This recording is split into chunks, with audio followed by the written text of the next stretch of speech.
Good afternoon, everybody. Happy New Year. Most of all to our students and their families for participating in this Zoom call. We're here fundamentally to answer any questions that you might have about the recent email returning to campus protocols, and to say how much we're looking forward to having you back. If you aren't already on campus, a number of you may already be here due to participation on our athletic teams. So the floor is open for questions, and we've got quite a few staff with us as well, so that we can be as well armed to answer the specifics of your questions.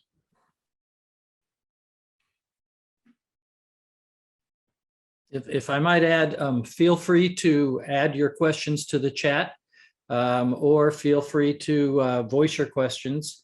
Make sure you're unmuted. And if somebody else is offering a question while you have one, please feel free to raise your hand. Alexi. Hey, good afternoon. So my main questions regarding the COVID testing and the protocol in the 72-hour time frame.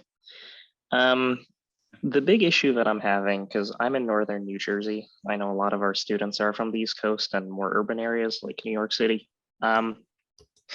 Right now, because of the COVID surge, there's simply no testing availability anywhere. That includes hospitals, pharmacies, everything in my area is booked for weeks on out. And after giving the Wellness Center a call, my understanding is the situation is quite similar in Alfred. Alfred Pharmacy doesn't do testing. Hornell is all booked up. So I don't think I'm going to be the only one in this situation, but I'm not quite sure where to go in regards to testing.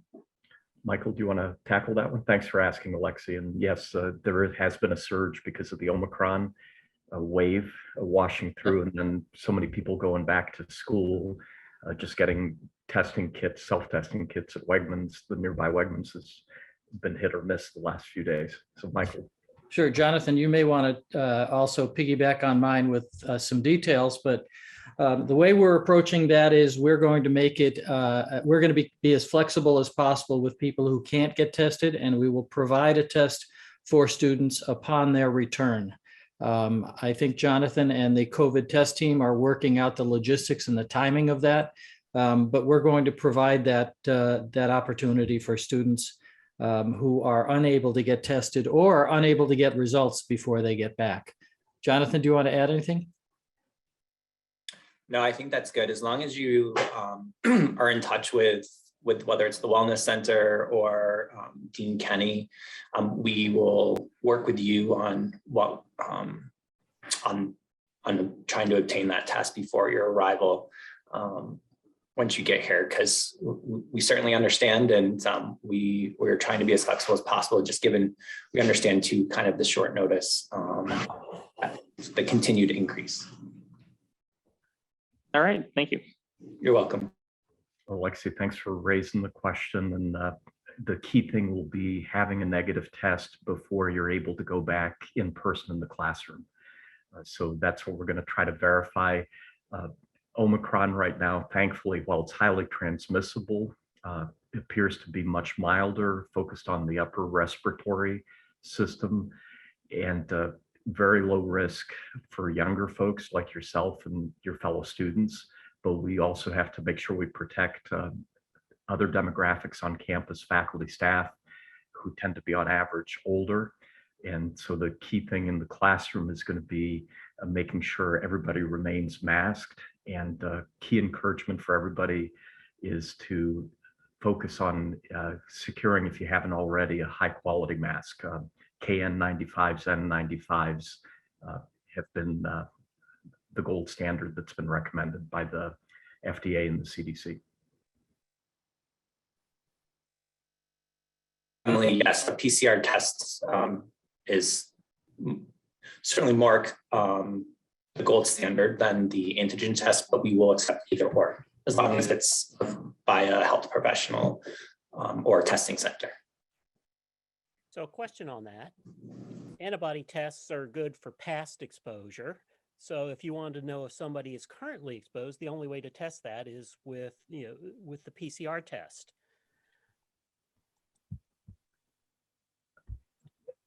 The PCR test is still superior, but antigen tests in terms of, especially for symptomatic individuals, and if you do it on a regular enough basis, closely approximates, if not can be as powerful an indicator. So we're going to allow for both. The key thing that was mentioned earlier was the antigen-based test has to be administered by a healthcare professional.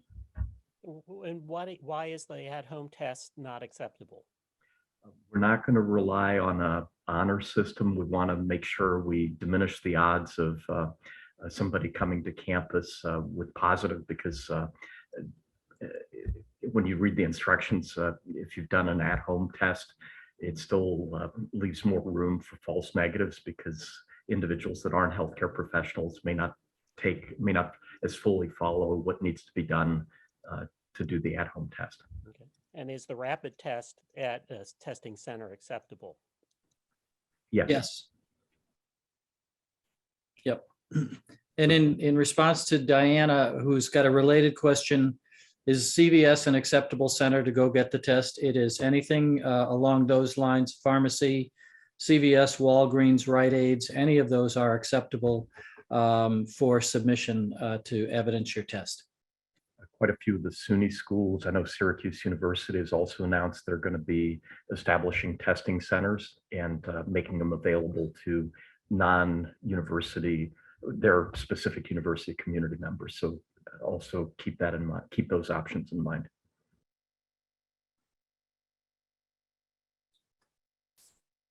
Jonathan, there's a question from Mansour about international students. No, we just are for international students. If you are a returning student, we just ask that you do the negative COVID test. We don't know anything more at this point in time. If you're a new international student or any new student or family who is on the call, we do require a student to be vaccinated to attend campus, or submit an exemption to the Wellness Center to be reviewed.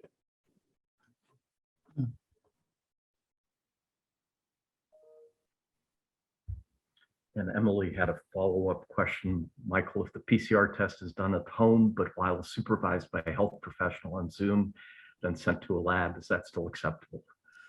That's a close question. But my immediate response would be no. I don't think that we would prefer that, principally because there's no nexus between the person who's on the Zoom and the result that goes to a lab. Those two can't be definitively connected. And so it's much better if a health professional themselves, a health professional, him or herself, does that test. So Emily, hope this helps. And Joan, yes, it has to be within a 72-hour window, not before the 72 hours.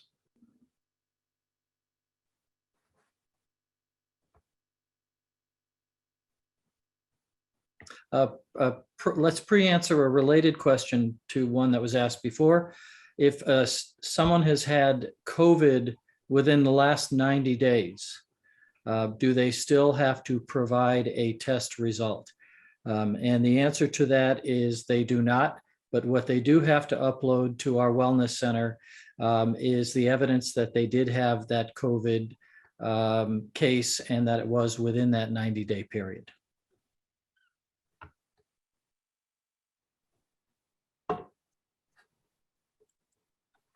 Just so you know, we're recording this session. So if you have family members or classmates that weren't available to join us synchronously for this meeting, we will be making the dialogue available on a recorded basis so they can view it asynchronously.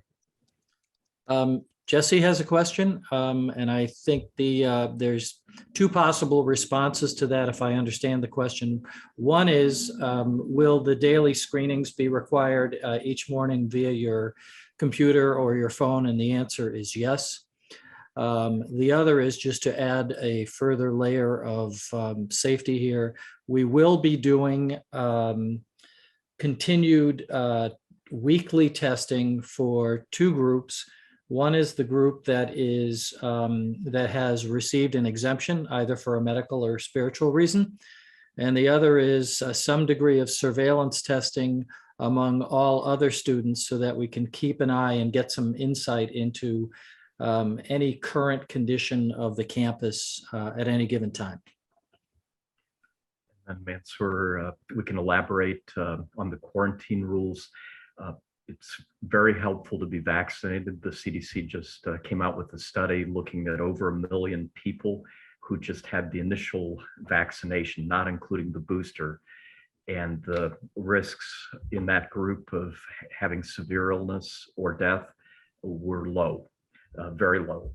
The booster helps because it ramps up antibodies, and the risks get further reduced. So we're strongly encouraging everybody, number one, for your own health and safety, for the community health and safety, to get the booster. We'll be running the booster clinics at the start of the semester as per the email.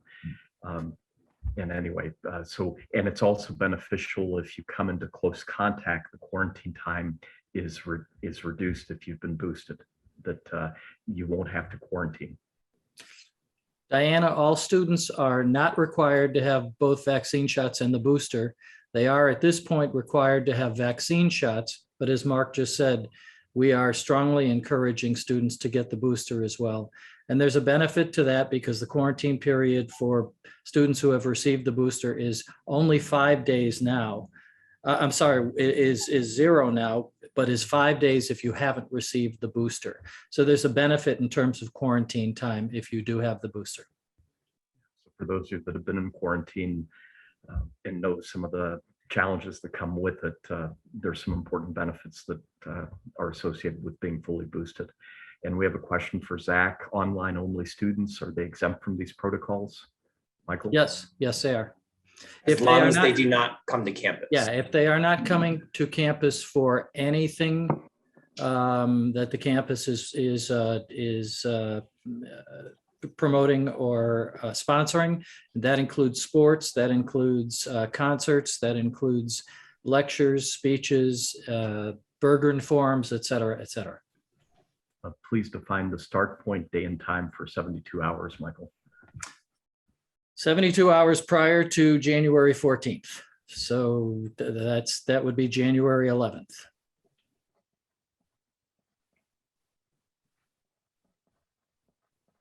Elaborating a little bit further on my question for online only students, is there anybody that I need to contact to be put on like an official exemption list?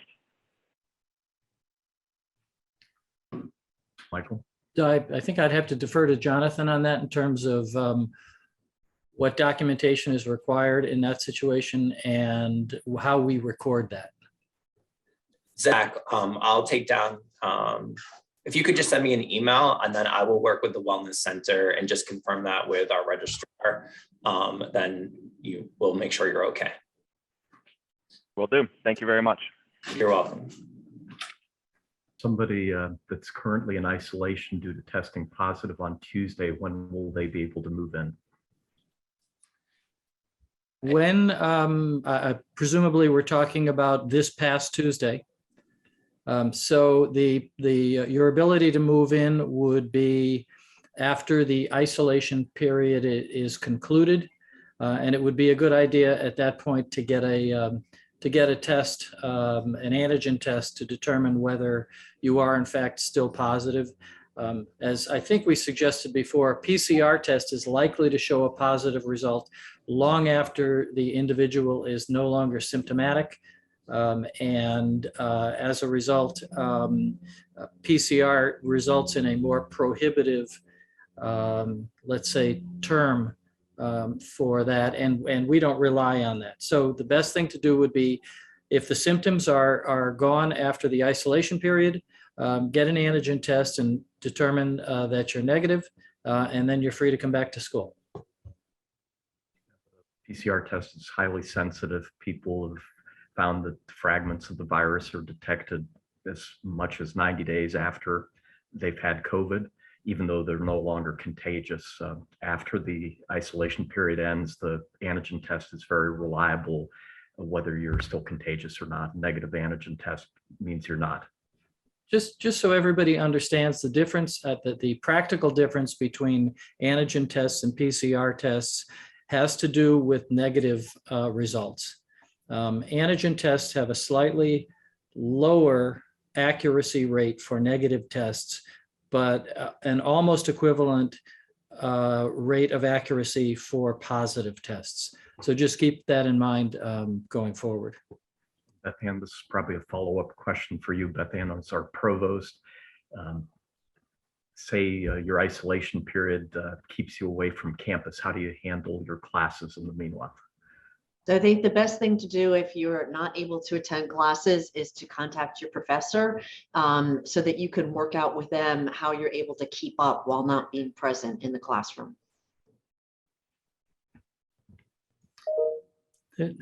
Mark, if I may, there's a question from Eliza that I think I'd like to get more information on. I'm assuming that the positive test was recent. If not, please correct me on that, Eliza. And was it an antigen test or a PCR test? And if you could give me that information, then I can respond better to your question via email.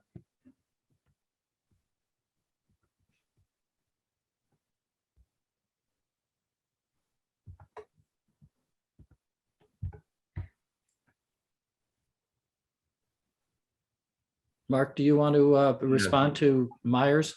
Yeah, in terms of the booster, there have been schools requiring the booster. There hasn't been conclusive evidence that it reduces transmissibility. There has been conclusive evidence that it amps up the antibodies. So presumably that's helpful, but we haven't seen a conclusive study that it keeps people from still acquiring the virus. What there are conclusive studies on, though, indicating that the risk of severe illness, risk of death go down significantly with the booster shot. Strongly encouraging it. And the other strong encouragement is high quality, appropriate mask wearing. And we'll just share my significant other is a dermatologist at the University of Rochester. So since the pandemic started, they've been still seeing patients, generally about 30 a day. Dermatologists are in pretty close contact because they deal with skin with patients. So it's very close quarters, sometimes for extended periods of time. And what she and her team have found is masks have been very effective at eliminating the risk of spread. Where the spread occurs is where people aren't wearing masks. They've had some cases among their team, but it's been traced to a kid in the family who's not vaccinated and a meal that was had together in their home. So, even when they weren't vaccinated, this dates back to 2020, wearing appropriate masks. So we strongly encourage a KN95 or an N95 if you don't have one. Cloth is less effective. Double layers help. But trying to get the gold standard will be a big plus. And we have, if you're not able to get one on your own, if you don't have one, we have placed an order. And we'll have logistics about distributing them so we can promote safety in the classroom. The other thing we found with our peers in our own campus, we haven't been able to document transmission within a classroom where everybody's fully masked. So the same thing is what the dermatologists have found, even in close quarters, the importance of being fully masked. And learning outcomes, as you've probably seen, are much improved mental health and wellness where we're together. So we do want to promote the in-class experience that's been the hallmark by and large throughout our history, except the early months of COVID.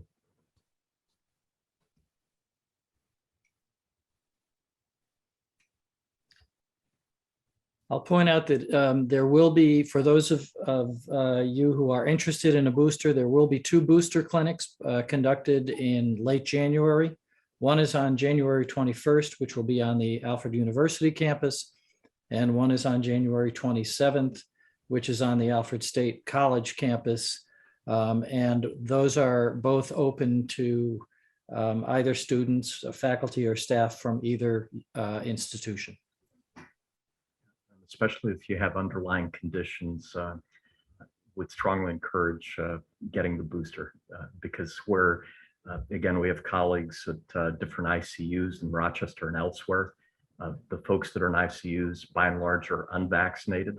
and the exceptions are the individuals that have had initial courses of vaccines, but have some underlying conditions. Boosters really help in those cases. So if you have any of those underlying conditions, even more reason to get the booster if you haven't already.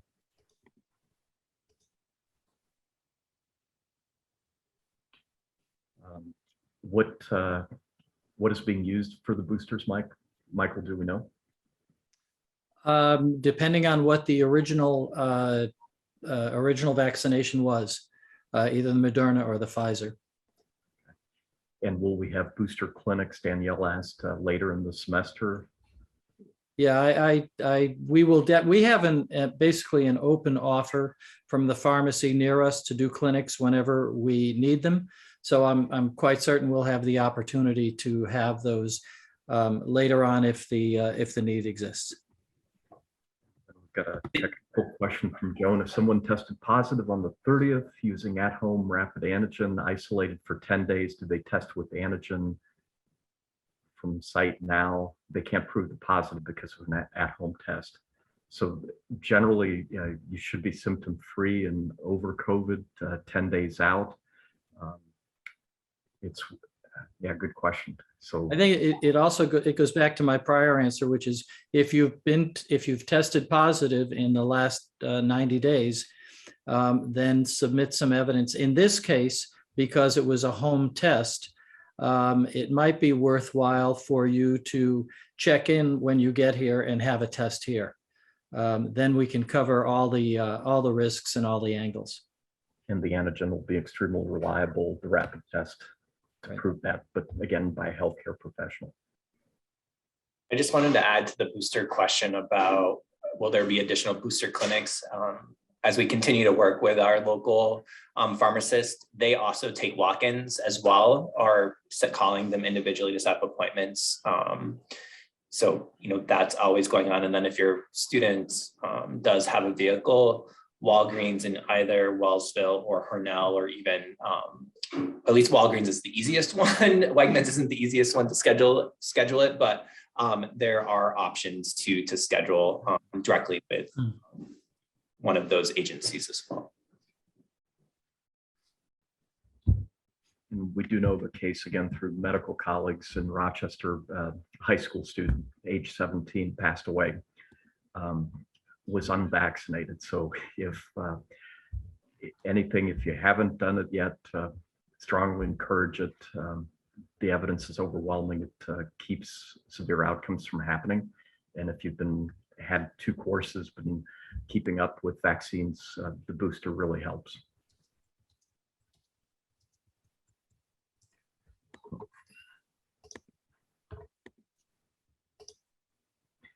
If students returning early for sports arrive late in the day on campus, can they go to the dorm rooms?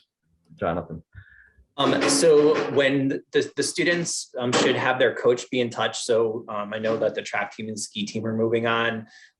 They should be communicating with their coach on when the testing will happen, but because they'll be tested immediately. I still think they're probably going directly to their residence hall, but I don't want to mess up that process because the athletic trainers, the coach, are working with the student athletes. So just be in touch with the coach and they'll tell you exactly the protocol for that. So, Jonathan, probably for you and your team, are you anticipating any staffing issues with dining halls? That's a great question. I think I saw Eric Dobson on here actually. I don't know if there's any updates to that and if Eric wants to jump on. John Dietrich's on too. I didn't realize. This is Eric. Hey, Eric. As of right now, it seems like we're getting everyone back. And we do have 1, maybe 2 people who are in quarantine right now, but no staff shortage as of yet. I don't want to jinx anything going on right now because there's a lot of time between now and the start of the semester. But hopefully we're looking good to handle what we said we were going to handle. One concern, because a lot of people are getting this new variant, whether they're vaccinated or not. I know even triple vaccination are still getting it. We are being proactive and preparing for the worst case scenario that we do have a lot of isolated people when they do get to campus, regardless of pre-testing. But I'm pretty confident we'll be able to handle that. Thanks, Eric. John, anything you want to add? Yeah, I mean, we were worried we might lose some people over the break. We only lost one, and we actually gained somebody back off of a disability situation. I'll post up. We have a new schedule for the spring semester, and I think, Jonathan, you sent that out. All your students should receive it. We'll send that out again. And essentially, we're setting both buildings up on 5-day schedules that help us be more efficient with our staff, so we don't have to cover days off on a 7-day thing. Starbucks will still be 7 days a week, but we met with some students over the fall semester. Based on who we have now and how many staff we have, we're going to be able to open. It increases the number of lunches and dinners at both Aid, at Aid Hall especially. So I'll put that. I'll post that up on the Alfred parent page there, or parent to parent page. Thanks, John. And we will get through this surge of the evidence from South Africa and other places. The peaks are much more dramatic from Omicron than previous variants, but then it also tends, once you get past the peak, it tends to rapidly fall, and the death rates on a daily basis have been remaining pretty stable. So the key things will be the hospitalizations and the death rates that our health professionals are following. And the staffing issues, because of more people contracting this transmissible virus, it's an issue with airlines, it's an issue with restaurants. We'll have to roll with the punches. Alfred Allman school system was closed one day this week because it hit too many of their bus drivers. So it's we'll have to roll with the punches, and how that affects faculty staff with kids in school in the area as well. It's another angle. This is acceptable. The earliest you can get tested is at the 11th. When's your appointment with CVS? And I think you're on off of mute now. Diana Leo. The only other thing that I wanted to add, if you live within a drivable distance to campus, our wellness center or indoor testing coordinator would be willing to offer a antigen test. So if you live right here in Hornell or Wellsville or Dansville, wherever, and you want to make the drive to campus, as long as we have a heads up, we will offer that to your students as well.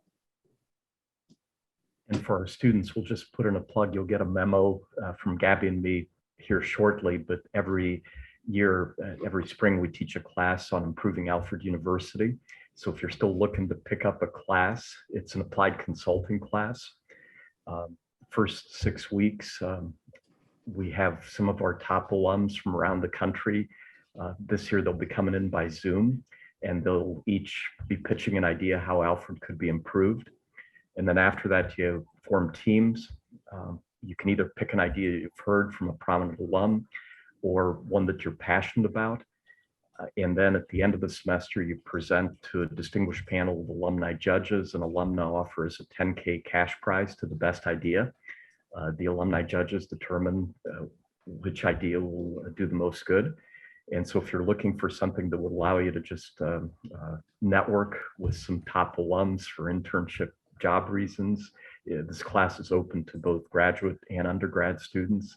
It's a great way to improve your research and communication skills as well, and to also pick up some prize money at the end that can be put to good use. So if you're looking for a course, feel free to shoot me an email, can get you a copy of the syllabus, and you'll also get an email along these lines shortly from Gabby and me. And Gabby Gausted's our engineering dean, and she and I co-teach the class. So we're looking forward to interacting with the students this semester through that class.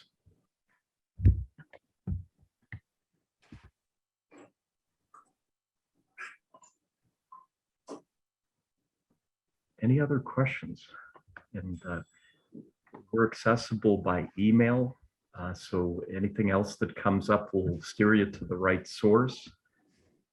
And most of all, we just want to make sure to thank you for participating today, to convey we're very excited to have you be coming back to campus. It's not as fun a place when it doesn't have the lifeblood of our students with us. And to wish you all a happy new year, and stay safe in the meanwhile, and get the booster to provide that extra layer of safety, and also make sure you're coming back with a high quality mask.